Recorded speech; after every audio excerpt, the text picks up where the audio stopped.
Assalamualaikum warahmatullahi wabarakatuh. Yang terhormat dosen dan guru penguji UKIN, perkenalkan nama saya Pipi Sylvia Dewi. Saya guru biologi di SMA Negeri 7 Tambun Selatan. Saat ini saya sedang melaksanakan PPG dalam jabatan tahun 2023 di Universitas Negeri Jakarta. Pada hari ini saya akan melaksanakan praktik pembelajaran.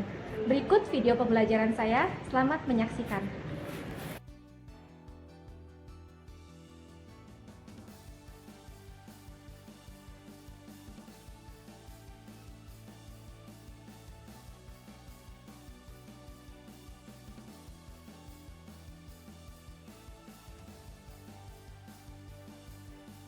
Assalamualaikum warahmatullahi wabarakatuh. Waalaikumsalam warahmatullahi wabarakatuh. Bagaimana kabarnya hari ini? Alhamdulillah, luar biasa. Aduh, luar biasa semangat ya, masih pagi, berarti belajarnya harus lebih semangat. Baik, sebelum kita mulai pembelajaran pada hari ini, silahkan dipimpin doa dulu oleh ketua kelas. Siap. Sebelum kita belajar, kita membaca dulu. Mulai.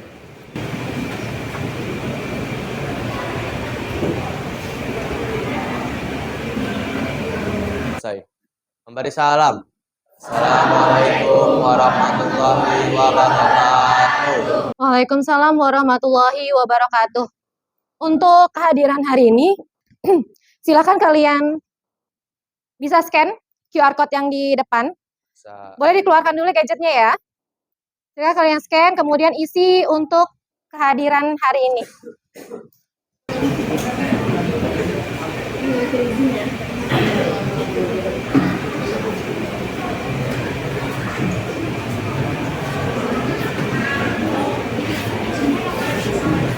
Bisa?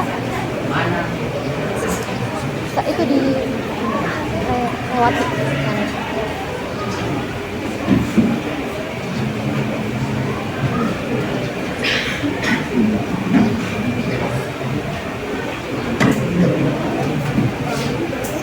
Ya, sebelum kita lanjut pembelajaran hari ini, coba kita ingat kembali apa yang sudah kita pelajari pada pertemuan sebelumnya. Ada yang masih ingat pertemuan sebelumnya kita membahas tentang apa? Ya, tentang mekanisme pernapasan. Nah, di sini Ibu nanti ada soal. Kalian perhatikan soalnya baik-baik, yang bisa boleh angkat tangannya ya. Ya, di sini ada wacana. Dina memiliki kebiasaan buruk, yaitu saat makan, ia sering sekali berbicara. Suatu ketika, Dina makan sambil berbicara. Tiba-tiba, ia tersedak saat menelan makanan tersebut. Organ apakah yang fungsinya terganggu, sehingga menyebabkan Dina tersedak? Dan mengapa hal tersebut bisa terjadi? Ada yang bisa? Oke, Virgi silakan. Oke, jadi organ yang fungsinya terganggu, ya, Dina tersedak, itu ada pada sistem pernafasan sekitar tenggorokan atau laring. Ya. Itu ada di epiglottis. Kenapa hal tersebut bisa terjadi? Karena si epiglottisnya ini kan kalau misalnya kita makan harusnya epiglottis ini tertutup. Ya. Seperti tutup tempat sampah itu. Nah, kalau karena Dina ini makannya sambil berbicara, sehingga si epiglottis ini terbuka, sehingga cairan dan makanan masuk ke dalam saluran pernafasan. Iya, bagus sekali jawabannya Virgi. Boleh kasih tepuk tangan dulu. Oke, berarti kalian sudah paham ya materi kita sebelumnya ya. Baik, nah untuk itu, nah di sini Ibu ada soal pretest. Jadi sebelum kita lanjut pembelajaran hari ini, Ibu mau tahu dulu kemampuan awal kalian. Gitu ya, silakan boleh dibuka lagi handphonenya. Dikerjakan soal pretestnya ada 5 soal yang terdiri dari pilihan ganda. Dan Ibu beri waktu 5 menit ya. Oke, silakan boleh dimulai dari sekarang.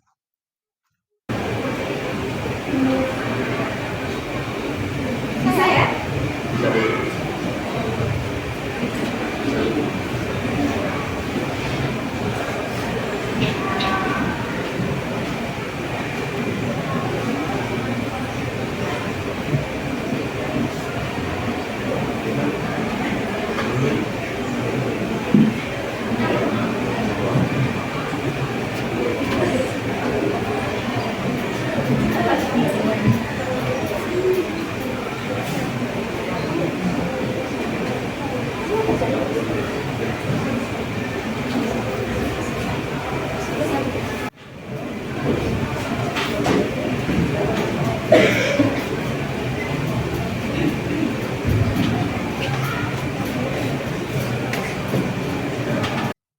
Ya, kalau pretesnya sudah selesai dikerjakan, nah berikutnya di sini Ibu ada video motivasi dari seorang atlet pelari gitu ya.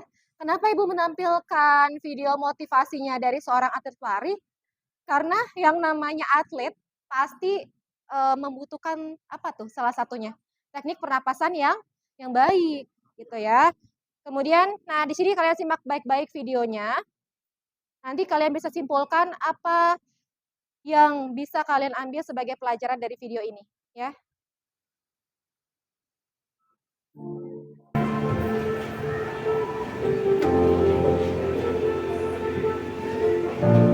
Di video ini saya ingin berbagi kisah inspiratif dari Usain Bolt. Pria yang bernama lengkap Usain Leo Bolt ini juga dikenal dengan nama panggilan Lightning Bolt atau kilat dalam bahasa Indonesia karena kecepatannya. Bolt lahir pada 21 Agustus 1986 di Jamaika yang merupakan negara kepulauan di Laut Karibia. Dia lahir dalam keluarga miskin, di mana orang tuanya bekerja sebagai penjaga toko di desanya yang kecil. Dia tumbuh bersama dua saudaranya dalam lingkungan yang kumuh. Desanya waktu itu cukup tertinggal, oleh karena itu, dia tidak ada hiburan lain selain olahraga. Dia suka permainan anak-anak. Pada masa kecilnya, dia sering bermain kriket dan bola bersama saudara dan teman-temannya di desa. Dia memang bukan anak yang pandai di sekolah, tapi dia sangat suka olahraga. Oleh karena itu, sejak kecil dia sudah memutuskan ingin menjadi seorang atlet jika sudah besar nanti. Ketika dia bersekolah di Waldensia Primary School, bakatnya dalam berlari mengejutkan banyak orang. Pada umur 12 tahun, dia adalah orang tercepat dalam perlombaan lari di sekolahnya. Tapi Bolt pada awalnya tidak terlalu suka berlari. Dia hanya ingin menekuni cabang olahraga kriket dan sepak bola. Suatu hari, ketika dia bermain kriket di sekolahnya, pelatihnya memperhatikan skill lari Bolt dan menyarankannya untuk fokus berlatih atletik. Dari situ, dia mulai berlatih lebih serius dan berlari. Hasilnya, pada umur 15 tahun, dia mewakili Jamaika dalam kompetisi regional Karibia dan memenangkan medali perak dalam perlombaan 400 meter dan 200 meter pada tahun 2001. Dia juga memenangkan 3 medali lainnya, termasuk 1 emas pada kejuaraan dunia junior pada tahun 2002. Tapi setelah perlombaan ini, dia mengalami cobaan dalam karir larinya. Dia mengalami cedera pada lutut. Oleh karena itu, pada Olimpiade 2004 yang merupakan Olimpiade pertamanya, dia tidak dapat memenangi medali apapun. Tapi dia tidak menyerah. Dia terus berlatih sambil memulihkan cedera lututnya. Hasilnya pada tahun 2008, tidak tanggung-tanggung. Dia berhasil meraih 3 medali emas pada lari 100 meter, 200 meter, dan estafet 4 kali 100 meter. Dia juga memecahkan rekor dunia pada 3 kategori itu. Dari situlah dia dijuluki sebagai manusia tercepat di dunia. Di Olimpiade berikutnya, dia berhasil memenangi medali emas di 3 kategori yang sama. Ini menjadikannya orang pertama yang melakukan itu, memenangi 3 kategori yang sama di Olimpiade yang berbeda. Kunci kesuksesan Usain Bolt bukan hanya faktor genetik saja. Kerja keras, latihan, dan konsistensi yang terus ia lakukan bertahun-tahun menjadi kunci utamanya. Ia berkata, "Ketakutanku sebagai atlet profesional adalah takut kalah. Itu selalu aku pikirkan. Satu-satunya cara mengatasinya adalah tetap fokus dan berlatih lebih keras dari orang lain." Bolt juga bukan tanpa kelemahan. Dia dikenal sebagai pelari yang lambat ketika start, tapi dia tetap fokus terhadap apa yang bisa dia lakukan dengan baik, yaitu menjadi yang tercepat ketika 50 meter terakhir. Ini menjadi pengingat buat kita. Terkadang kita terlalu fokus dengan kelemahan yang kita miliki. Kita lupa untuk mengasah apa yang bisa kita lakukan dengan baik. Itulah kisah inspiratif dari seorang Usain Bolt. Mudah-mudahan bisa menginspirasi Anda. Jika Anda suka video ini, jangan lupa like dan subscribe channel ini agar tidak ketinggalan video selanjutnya. Terima kasih sudah menonton. Ya, dari video ini, siapa yang bisa mengambil kesimpulan apa yang harus bisa kalian pelajari? Saya Bu. Oke, Oke, Rachel, boleh berdiri? Iya. Oke, jadi video apa kesimpulan yang bisa diambil dari video kisah inspiratif Usain Bolt yaitu Ya. manusia tercepat di dunia itu meskipun dia terlahir dari keluarga yang sederhana, namun ia memiliki semangat dan juga mencapai kesuksesannya. Dia juga sempat mengalami cedera lutut yang membuat dia mungkin menjadi kesulitan dalam berlari, namun dia tetap memiliki keinginan untuk terus berlatih. Kunci kesuksesan dari Usain Bolt juga selain adanya karena faktor genetik, dia juga adanya latihan dan juga konsistensi yang dia lakukan secara bertahun-tahun itu adalah kunci utamanya. Mungkin itu saja kesimpulan yang dapat saya sampaikan. Terima kasih. Terima kasih Rachel. Bagus banget ya. Nah, Ibu harap juga dari video ini bisa memotivasi kalian bahwa apapun yang kalian cita-citakan itu pasti bisa terwujud kalau kalian kerja keras, konsisten, dan tidak pantang menyerah, gitu ya. Nah, baik, sebelum kita mulai belajar, gimana kalau belajar lebih semangat, kita ice breaking dulu ya. Ibu minta ada satu orang yang maju ke depan untuk mimpin ice breaking. Siapa yang mau maju ke depan? Ada? Oke, silakan di depan.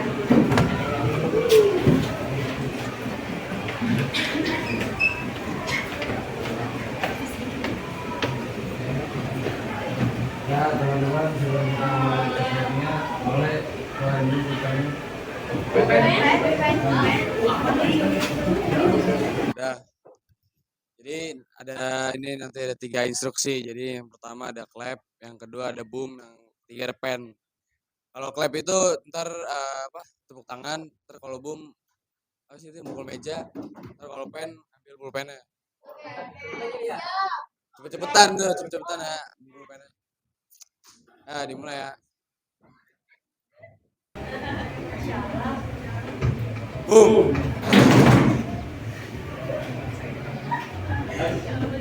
Boom. Boom. Boom.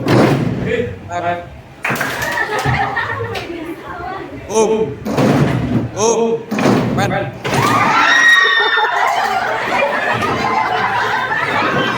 Kepala jatuh.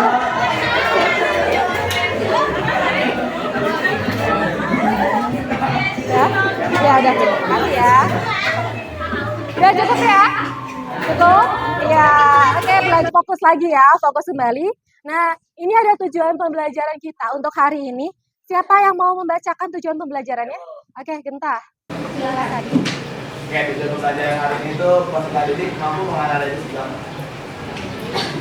Tujuan pembelajaran hari ini itu peserta didik mampu menganalisis gangguan atau kelainan sistem pernapasan melalui model pembelajaran problem based learning dengan baik dan benar. Ya, terima kasih Kak. Ya, jadi untuk pembelajaran hari ini, kalian diharapkan mampu menganalisis apa aja sih gangguan atau kelainan yang terjadi pada sistem pernapasan, gitu ya. Nah, ini ada tahapan pembelajaran kita pada hari ini. Langsung saja kita masuk ke tahapan yang pertama, mengorientasikan kalian pada suatu masalah. Apa sih masalah yang harus kalian analisis? Nah, di sini Ibu ada video. Silakan kalian boleh catat, dikeluarkan buku catatannya sama alat tulisnya ya. Dari video ini, apa yang bisa kalian simpulkan permasalahan dari salah satu gangguan sistem pernapasan? Disimak baik-baik videonya ya. Sudah siap? Sudah siap? Oke.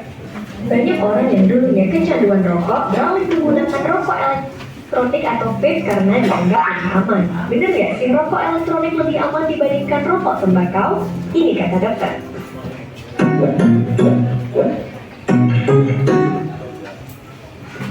Di video sebelumnya kita udah kenalan sama bahan berbahaya yang ada di rokok. Masih ingat di mana bahaya nyata dan efek kecanduan nikotin? Lalu bagaimana dengan rokok elektronik? Apakah rokok elektronik lebih aman? Rokok elektronik atau vape dikenal sebagai pengganti rokok yang lebih aman karena tidak melibatkan pembakaran tembakau dan bebas dari tar. WHO sendiri awalnya menyarankan rokok elektronik sebagai nicotine replacement therapy untuk mengatasi kecanduan nikotin dengan cara mengurangi kadar nikotin secara bertahap di bawah supervisi dokter. Jadi, apakah rokok elektronik benar-benar aman? Pertama, mari kita lihat bagaimana rokok elektronik bekerja. Rokok elektronik bekerja dengan cara mengubah zat-zat kimia seperti nikotin cair menjadi bentuk uap dengan menggunakan tenaga listrik kemudian dihirup oleh pengguna. Rokok elektronik terdiri dari 3 elemen utama yaitu cartridge yang berisi cairan kimia atau liquid, pemanas logam atau atomizer, dan baterai. Kandungan pada cairan rokok elektronik berbeda-beda. Biasanya sih isinya campuran dari nikotin, flavoring atau perisa, propilen glikol, gliserin, dan air. Walaupun pada rokok elektronik bentuk nikotinnya cair dan pada rokok biasa nikotinnya didapatkan dari hasil pembakaran tembakau, ternyata bahaya nikotinnya sama. Tetapi pada rokok elektronik kadarnya bervariasi dari rendah hingga tinggi. Sayangnya seringkali kadar nikotin yang tertera di label tidak sesuai dengan kadar aslinya.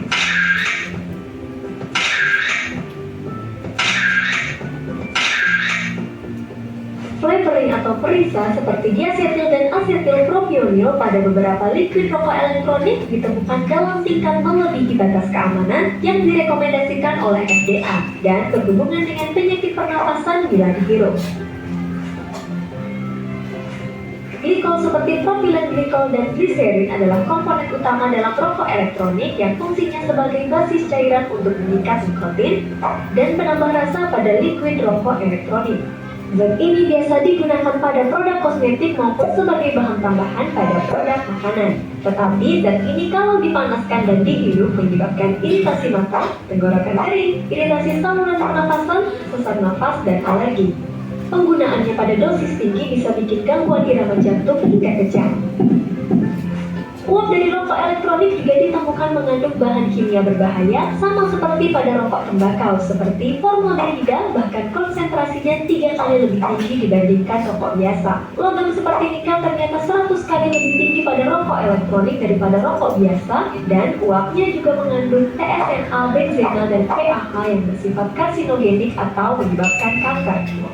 Pada salah satu penelitian, paparan uap rokok elektronik juga terbukti menyebabkan kerusakan DNA organ jantung, paru-paru, dan kandung kemih pada tikus. Kemungkinan juga dapat berkontribusi pada kanker paru-paru, kanker kandung kemih, dan juga penyakit jantung pada manusia. Uap dari rokok elektronik juga mengandung radikal bebas yang memicu penempelan kuman pneumokokus ke sel saluran nafas. Nah, selain risiko dari kandungan liquidnya, ada risiko lain pada rokok elektronik yaitu pada baterai mesinnya yang bisa meledak.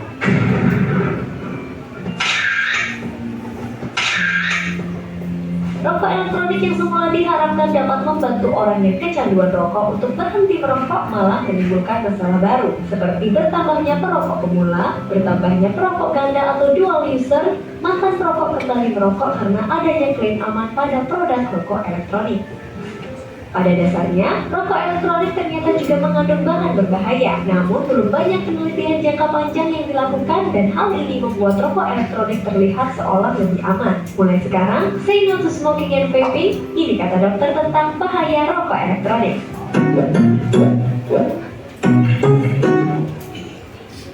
Hai, terima kasih sudah menyaksikan video ini. Jangan lupa like, share, dan subscribe. Videonya sudah disimak baik-baik. Udah. Nah, dari video itu siapa yang bisa menemukan permasalahan? Ya, Reina, silahkan berdiri.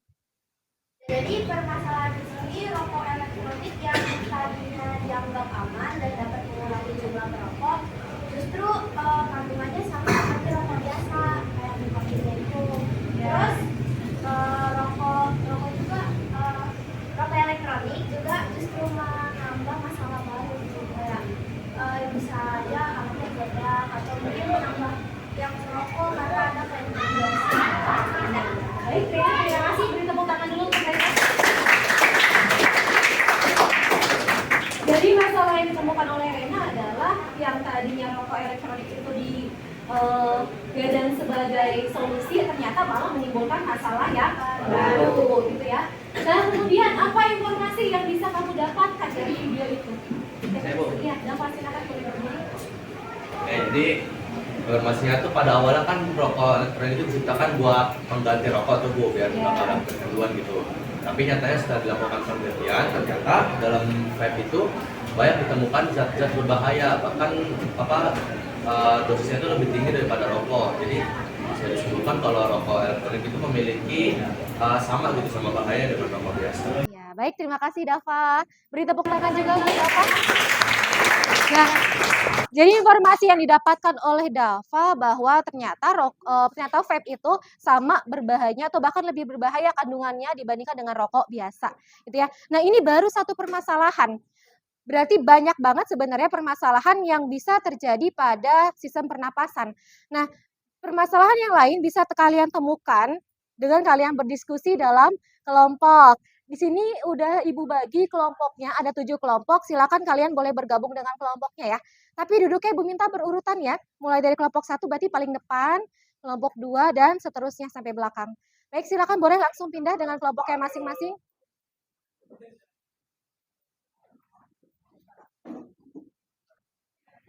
Ya, semua kelompok sudah gabung dengan kelompoknya masing-masing? Sudah? Siap kelompok bawa laptop nggak? Bawa, kalau yang bawa silakan boleh dikeluarkan laptopnya ya. Kelompok ini mana?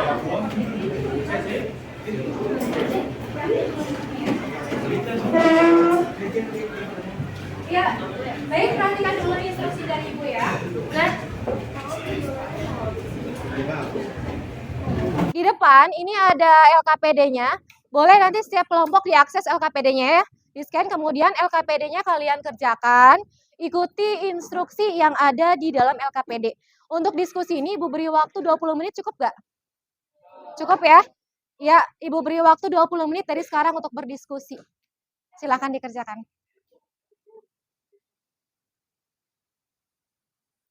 Enggak sih, sebenarnya laptopnya mesti.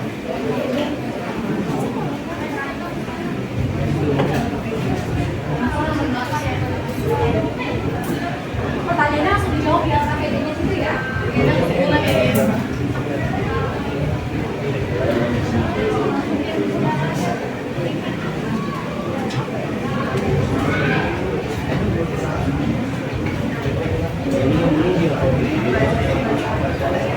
Ini harusnya duduknya ini ya.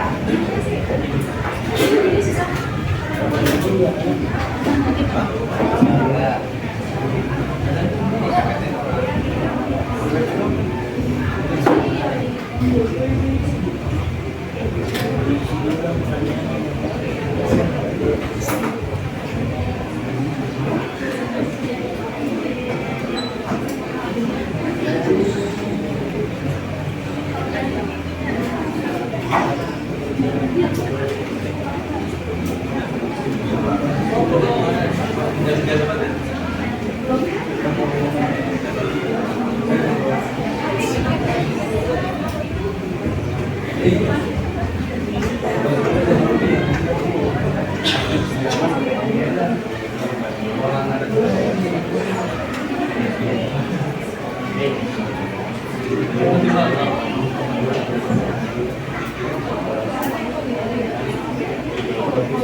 PPL, kelompok berapa gitu ya.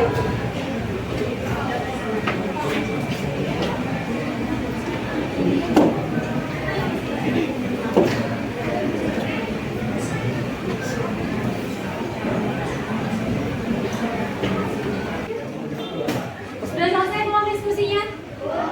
Sudah? Ya, kalau sudah selesai diskusinya berarti sekarang kita waktunya untuk presentasi. Ya. Dari semua kelompok siapa yang mau presentasi duluan? Siapa yang mau maju pertama? Ya, silakan kelompoknya Budias boleh maju ke depan.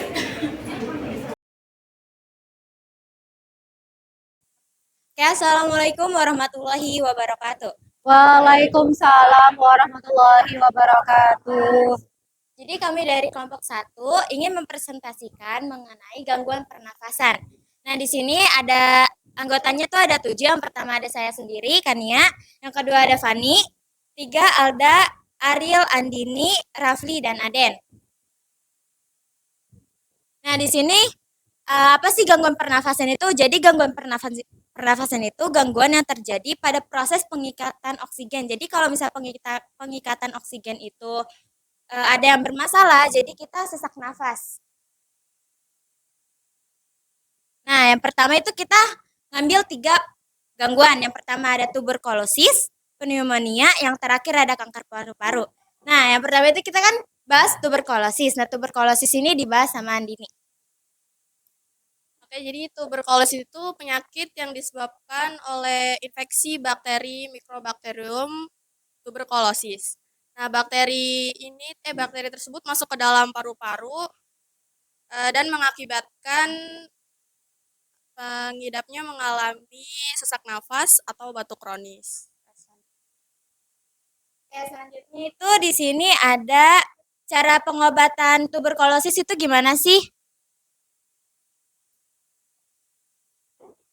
Biasanya dokter menganjurkan mengonsumsi obat 6 sampai 12 bulan yang dimana obat itu umumnya mengandung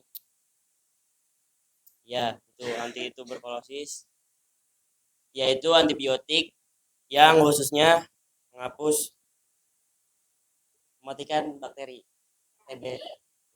Cara pengobatannya itu kita disuruh buat minum obat selama 6 sampai 12 bulan tuh sampai keadaan diri kita sendiri yang terjangkit itu membaik.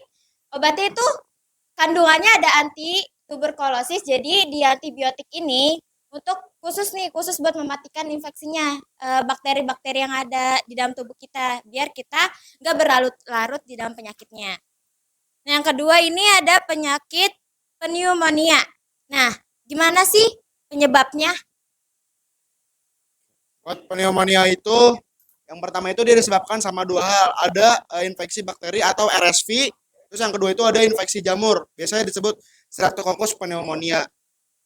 Terus biasanya penderita pneumonia itu disuruh mengkonsumsi beberapa obat, diantaranya itu kayak obat pereda nyeri sama obat penurun panas. Lanjut. Nah, di sini jika sudah mengalami sesak napas, harus dianjurkan untuk segera ke rumah sakit untuk memasang alat bantuan napas atau ventilator. Nah, benar banget tuh tadi yang dibilang. Yang pertama itu pengidap pneumonia itu dianjurkan mengonsumsi antibiotik sama kayak tuberkulosis tadi. Nah, kalau misalnya udah parah banget, dia dianjurkan ke rumah sakit. Biar apa sih? Karena kan pasti kalau pneumonia itu sesak nafas ya. Nah, sesak nafas itu kita dikasih alat bantu nafas nih atau ventilator biar nanti dia tetap bisa bernafas. Nah, yang terakhir itu kita ada kanker paru-paru. Nah, gimana sih penyebabnya kanker paru-paru? Penyebab utama kanker paru-paru ini adalah salah satunya itu merokok.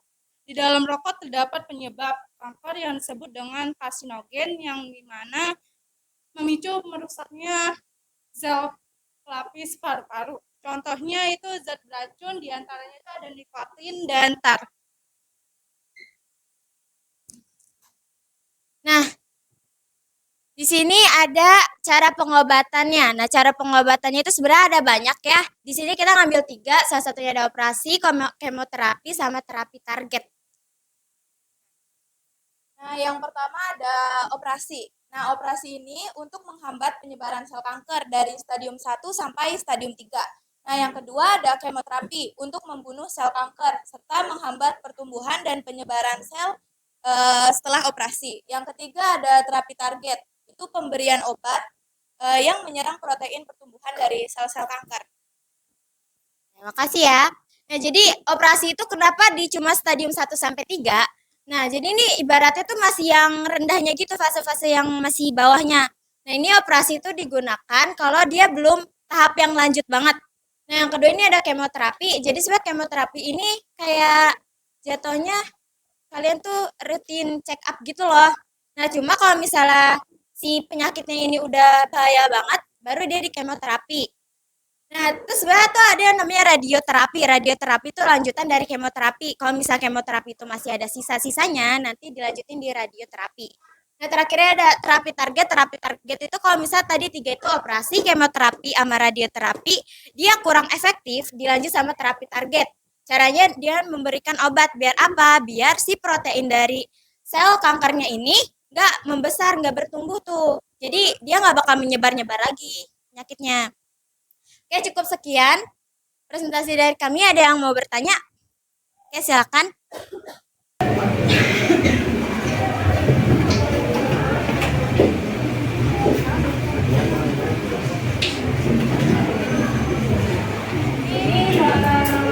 Ya, dari kelompok 2 pengen nanya, gejala dari pneumonia itu apa sih? Fauzia dari kelompok 2 nanya gejala pneumonia itu apa sih? Nah, jadi gejala pneumonia itu, nah yang pertama kalian ngerasa sakit di dada saat nafas atau batuk. Kayak gini. Yang kedua, kalian ngerasa sesak nafas kayak gitu tuh. Nah, yang ketiga kalian ngerasa menggigil. Nah, Gimana menggigilnya?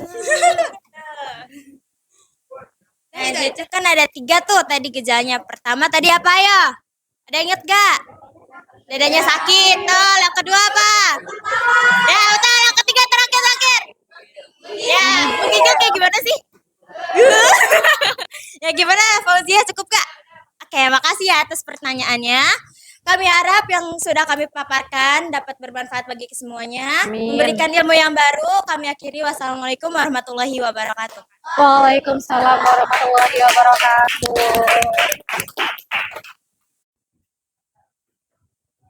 Ya baik, semua kelompok sudah presentasi ya? Sudah. Nah, dari yang sudah kalian diskusikan, kemudian kalian presentasikan, ada yang bisa memberikan kesimpulan tentang materi gangguan atau kelainan sistem pernapasan. Siapa yang mau memberikan kesimpulan? Ya, Citra dulu ya. Silakan Citra, boleh berdiri. Oke, jadi gangguan maksudnya kesimpulannya itu gangguan pada sistem pernapasan manusia itu bervariasi. Jadi mulai dari penyakit infeksi virus itu seperti flu, terus pneumonia, terus juga kondisi kronis seperti asma, paru-paru obstruktif kronis atau PPOK, dan masih banyak penyakit lainnya. Nah, jadi cara menjaga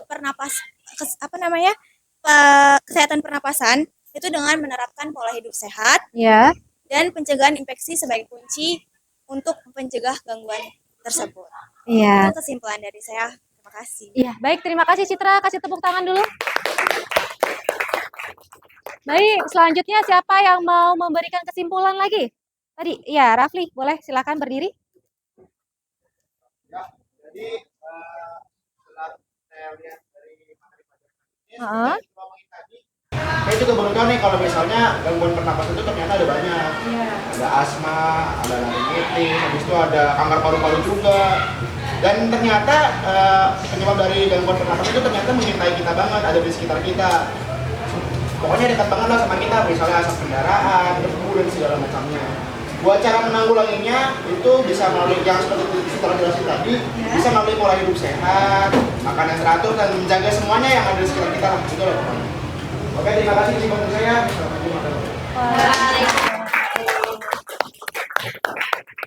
Ya, baik, kalian kan sudah berdiskusi, kemudian presentasi mengenai gangguan atau kelainan pada sistem pernapasan. Nah, ternyata gangguan-gangguan itu ada banyak banget, seperti yang tadi sudah disimpulkan sama teman-temannya ya. Gangguannya ada banyak banget.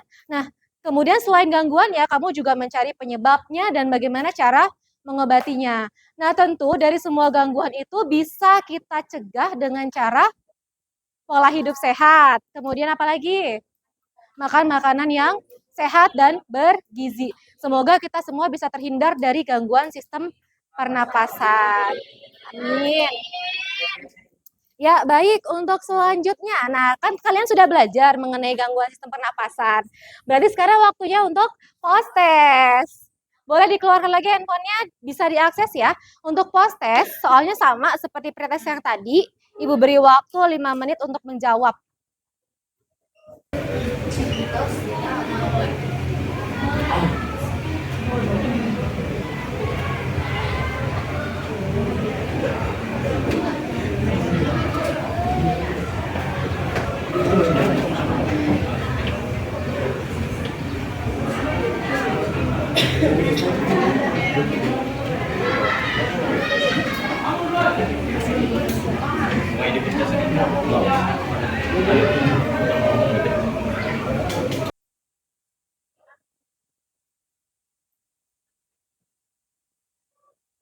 Udah semua?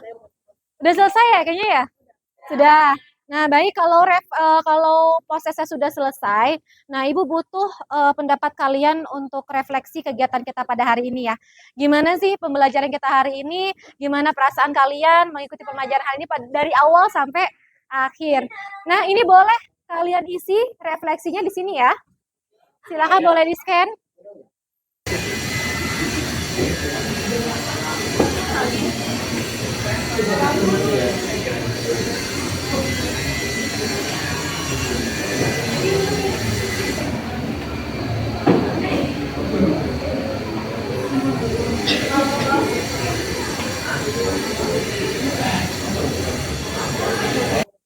Sudah ya?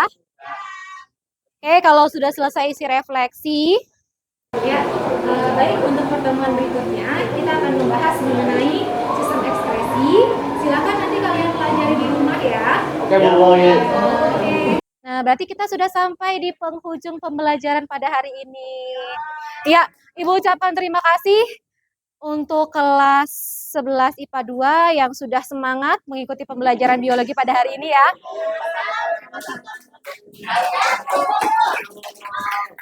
Semoga apa yang kalian pelajari hari ini bisa bermanfaat dan bisa kalian pahami dengan baik.